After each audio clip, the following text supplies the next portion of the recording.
What up, AOK Mafia? It's your boy Artofkickz it just like that. We back with another one. Alright, y'all, so we got a video here today. This is 5 scary last videos before they vanished. Uh-oh. We're just gonna get into it. Y'all boys, girls ready? I'm ready. Is that a microphone attached to this camera? Let's go! Footage can be a useful piece of evidence in virtually any ongoing investigation.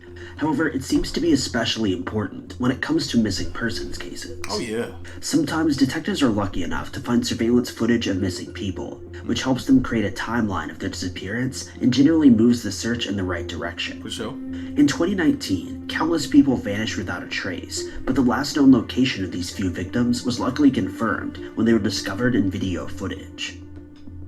2019? Number 5. It's crazy because we're so advanced in our civilization that you would think that certain stuff like this wouldn't happen anymore. 2019 was a couple of years ago. You would think that this type of stuff would not be still occurring, especially when you think about the reality that is our individual lives right now. It's like, man, it's crazy. 41-year-old John Johnson is a relatively well-known Icelandic player in the world of poker who went missing in February of 2019.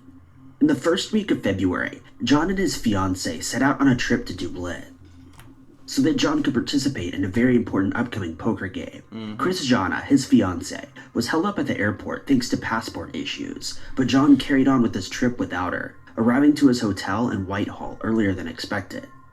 On Friday night when he returned, he played a game and lost over $4,000. However, when his family later communicated with the popular Irish TV true crime series, they explained that his loss of money, while still significant, was just part of John's career as a poker player, and it wouldn't likely lead to any rash decisions or runaways on his end. Exactly. It should also be noted that after losing the money, John calmly returned to his hotel room, had a light dinner, and went to bed early, all of which certainly does not indicate that he planned on vanishing. Right. Overall, the family's statements and given the evidence doesn't suggest that John went missing voluntarily. Exactly. Saturday morning. That's what I was thinking too. I was like, I seriously doubt that he went missing voluntarily. He was getting ready for a big tournament or a match. Somebody probably didn't want him to be a contestant, or they might viewed him as being, how do you say, a threat. So there's a, let's get rid of him. His fiancée arrived at the hotel and woke her fiancé up. The couple talked for a short time, and according to her, everything was normal. They planned on the rest of their day before they proceeded to unpack. A few moments later, however, at 11 a.m., John left the hotel room without informing his fiancée of his plans or destination. He abruptly and silently walked out, leaving behind all of his most important belongings, including his passport, phone, and wallet. He was reported missing later that day when his fiancée hadn't heard from him in several hours, despite the approaching poker festival, which was the sole reason for the couple's trip. Right. He was officially considered a missing person on February 9th, 2019, and there's still been no sign of him. Not long after he vanished, though, police released CCTV footage which they had collected as evidence that showed the last confirmed whereabouts of the victim. The footage was made public and later aired on the TV series Crime Call. The videos showed John leaving his hotel room at around 11 a.m. after walking out of his room. From the hotel exit, he makes a right and continues down the relatively busy city street. Footage from another camera, further down, suggests that John went to the Highfield healthcare facility at the end of the block. Unfortunately, it doesn't seem as though he ever stepped foot inside the facility, because the surveillance footage shows no signs of him entering the building, and there's no recording of him signing in or making a visit. In the videos, John doesn't appear to be angry, fearful, or abnormal in any way. John Johnson has still not been found, and while police believe there was no foul play here, his family fears he may no longer be alive. Yeah, especially considering the case. I mean, I don't know. It's definitely weird that he walked up out of there, didn't say nothing to his wife / fiancée, whichever one she was, and he left all of his personal belongings, cell phone, passport, wallet, everything. What did he do? Number 4. 21-year-old Tapiwa Matui has currently been missing for 10 months after he vanished during a night out with friends in Swansea, Wales in February of 2019. Tapi, as he's called by his friends, informed his parents that he was going out. Yo, did that dude trip? Did he trip? I swear to God, he tripped. He's called by his friends. Informed his parents that he was going out to a popular local club with a group of friends on the evening of February 6th. Okay. Well, that's McDonald's. This was... It's definitely McDonald's. Common practice for the young man. His parents still requested that he keep in contact simply to ease their worries. Yeah. His parents asked this of him very often, and as they reported, it was very unlike him to not keep them updated. Additionally, it was uncommon for him to not return home before later on in the following day. So he, that's good. I'm glad that his parents were that active in his life to want to know what he's doing, what he's up to, and that he's safe. Kind of like how my mother was with me. When over 24 hours had passed without a word or a trace from their son, the Matui family reported him missing. Oh. A search quickly went underway, and police were able to collect CCTV footage of Toppy's post-clubbing adventures fairly early on. This compilation was created and released, which tracks many of Toppy's last known whereabouts. The first video was captured around 4:50 a.m., after Toppy and his friends left the club. It comes from a McDonald's on Oxford Street of Castle Gardens. Toppy enters the fast food chain with another man, seen wearing a blue shirt. The pair enter and loiter for a short time, clearly intoxicated. Eventually, Toppy leaves alone, and the footage shows him walking towards Caesar Street around 5 a.m. He talks to St. David's Students' Accommodation Office on New Cut Road, where he enters and quickly exits the building at 5:10 a.m. before walking off in the opposite direction. 20 minutes later, he's filmed stumbling along Sainsbury and Quay Parade. Finally, the last bit of footage shows Toppy walking behind the Swansea Yacht Club at 7:06 a.m. It's unclear where he went after this, but it's the last confirmed sighting of the young man alive. Wow. While these video segments, released in March of 2019, helped investigators create a general timeline of Toppy's travels, it hasn't brought them any closer to finding him. Wow. What happened to this boy? When this was originally released, a statement followed saying, "We're releasing this footage in case it helps jog anyone's memory from that morning, and I'd urge anyone who thinks they have information which may help, however insignificant it may seem, to come forward." Toppy's family insists that he would never run away from home. While the man in the blue shirt was later identified by police, he had nothing of significance to offer in the investigation and was not considered a suspect. Yeah, it makes sense that they wouldn't consider him a suspect, considering the fact that we see the boy walking and roaming around in the street by himself and not with that guy. Man, what happened to him? Number 3. While police have only recently released She looks familiar. still images of this case, they were obtained from video surveillance footage. On June 17, 2019, 23-year-old Mackenzie Luke, a California native, landed at the International Airport in Salt Lake City, Utah, where she was supposed to begin a semester of college. Mackenzie's parents didn't hear from her after her flight landed or in the several days that followed. She missed every phone call and failed to show up for a final exam. As a result, her concerned parents reported her missing. The investigation that followed quickly discovered the CCTV footage, which shows the missing woman after her flight. While we can't assume too much from these photos, it's been mentioned that Mackenzie seemed to wander around the airport aimlessly, as though she was waiting for someone.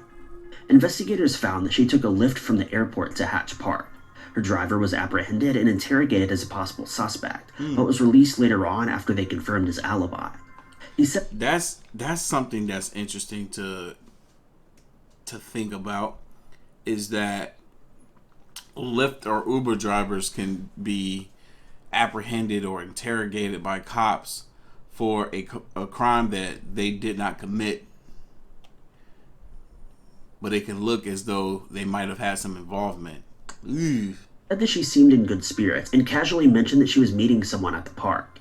It turns out she'd been communicating with a 31-year-old named Ayula Ajay, a man she met online, prior to this meeting. Data collected from both of their phones confirmed that they were at the park at the same time. Interesting. Why was she communicating with a guy online? She seems like an attractive enough young woman that she wouldn't have any issues finding a partner. A warrant allowed investigators to search the man's property. In July of 2019, the charred remains and belongings of Luke were found in the man's backyard, and he's since been arrested as the sole person of interest. An anonymous contractor came forward after the man's arrest and claimed that he wanted a soundproof room built in April. He requested that the room contained concrete walls with hooks in them and a fingerprint lock. The room was never built. An investigation is still ongoing, and there's been little to no updates in the case. Wow. Her Lyft driver is the last confirmed witness to have seen her. Wow. You see what I'm saying? That's what I'm saying. Man, poor girl. Poor thing. Number 2. Again, parents, I'm gonna tell. Look, I said it once. I said it twice. I've said it 4 times already. Probably more than that. Warn your kids of the dangers of talking to strangers online. 26-year-old Prisma Reyes went missing from her hometown in Mesquite, Texas on April 17, 2019, and this surveillance footage is the last known trace of the woman's whereabouts. On that Wednesday, Prisma She looked like she's intoxicated or something. She's kind of stumbling. went to work as usual after dropping off her 6-year-old son with a babysitter. She took her lunch break at the regularly scheduled time around 12 p.m. noon, but failed to return to work afterward. Later that day, around 7:30 p.m., she was supposed to pick up her son from the babysitter as she did every day. As you can guess, she never arrived. The sitter contacted Prisma's family, who spent the next 2 hours trying desperately to contact her via phone. They visited her home as an extra precaution and found no sign that she'd returned there the following day. She was reported missing at 9:30 p.m., and police instantly took action. Prisma was nowhere to be found, and an investigation was soon part of the search. The following morning, police found her abandoned 2017 Jeep Wrangler in the 3500 block of Roseland Avenue in Dallas. Eventually, a general timeline was created of Prisma's final day, before vanishing, thanks to her debit card purchase history. During her lunch break, Prisma was seen at the E-Bar Tex-Mex restaurant, located at North Haskell Avenue, with a man later identified to be her ex-boyfriend. Footage shows the man sharing a meal with Prisma before leaving about an hour later. Despite being expected back to work, Prisma stayed at the bar and had many more drinks. Eventually, the bartender cut her off, and she was asked... You see? Woo, boy, look at that. She might look like she just left from work or is going to work, but nah, her butt been drinking. I could tell by her mannerisms. ...to leave shortly after, due to what staff described as verbal disturbance, likely meaning that she was just being too loud. Staff could not confirm if the victim was intoxicated when she left. How could they not? I can see it right here. After leaving, Prisma was involved in a very odd road rage accident. The public details of the situation are very vague, but it seemed as though Prisma got into a shouting match with another driver, and police were called to the scene. By the time they arrived, Prisma had fled. No threats were made, and no one was hurt, and police believed that this strange bit of Prisma's day was unrelated to her disappearance. Police also found surveillance footage from the Olympus at Ross apartments along Ross Avenue. Although the video was found shortly after she vanished, police did not release the footage to the public until August. It shows Prisma running into a garage at the apartments, talking on the phone while waiting for the elevator, swaying back and forth as though intoxicated or nervous, and entering the elevator with the resident who later told police she was crying heavily. The apartments were near the location where Prisma's abandoned car was found. Additionally, the ex-boyfriend that Prisma had lunch with lived in the complex. He was apparently not home at the time of her visit, and police later contacted the person Prisma was talking to on the phone in the video, and the ex-boyfriend, but both were let off the hook, as investigators had no reason to believe that they were involved. Overall, the case remains a mystery, and despite the abundant information concerning the victim's day, she has still not been found. Dang, man, her poor kid, too. Gosh, what happened with this woman? That is so unfortunate. Dang, did somebody in that apartment building see her intoxicated, try to condone her, and end up doing something to her? What happened? Number 1. This surveillance footage may seem mundane to the average viewer, but for the family of 23-year-old Kiara Henry, it's heartbreaking. The footage was collected on July 21st, 2019 at 2 p.m. before the San Diego woman suddenly vanished while on a trip to Maui. The video from the surveillance cameras at the Hertz rental car facility shows Kiara patiently waiting at the front counter talking to an employee, leaving some of her belongings under a table and walking out of the store. Kiara was reported missing by her family when they didn't hear from her for several days.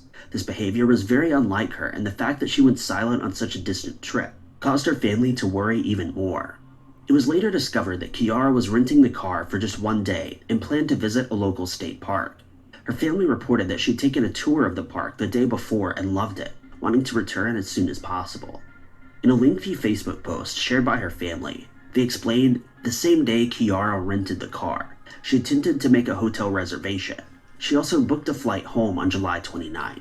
By all accounts, it appears as though she planned on being here for just one night, and then returned the next day to San Diego. The car was later found by rangers in a parking area of the state park. After several days of sitting in place, it was reported abandoned. The history and information in the car's data memory show that it was taken from a rental lot to the park, without veering from the route. Inside the car, the woman's luggage, ID, and credit card had been left behind. Something happened to this girl at that park, but what? Did she find herself going down a trail or a path or something and end up falling off a cliff? Or who knows? Who knows? Did she do something that caused her to hurt herself? Or did somebody do something to her, realizing that she was not a local and that she was a visitor? A small backpack, the car keys, and her iPhone were missing, which suggests that she took them with intention of returning. Right. Her phone and bank account have not been used since the morning of her disappearance. See, this stuff terrifies me, man. Terrifies me, especially when it comes to young girls or women in general, not any age, traveling by themselves. Anybody, a male too. As of now, her family considers this surveillance footage as the last known sighting of their loved one. There's been no sign of the missing victim since July. Her family plans to temporarily move to Maui as the search continues. Wow, that's expensive, man. I mean, if they're from California, then they're used to expensive. That's crazy. They really seriously want to find this girl. I mean, obviously, but they're willing to move to Maui to. Whew, wow. Oh man, I can only hope that she's okay. But anyway, y'all know what time it is. Like this reaction, hit that like button, hit that subscribe button. Stay tuned for more. As always, link to the original will be down in the description box below. If you haven't already, make sure you follow your boy on the gram and Twitter at Artofkickz. And if you need something funny to watch after this, best believe there's something on my channel that can turn that smile upside down, that frown upside down. My bad, I'm already screwing up. Anyway, to the next one.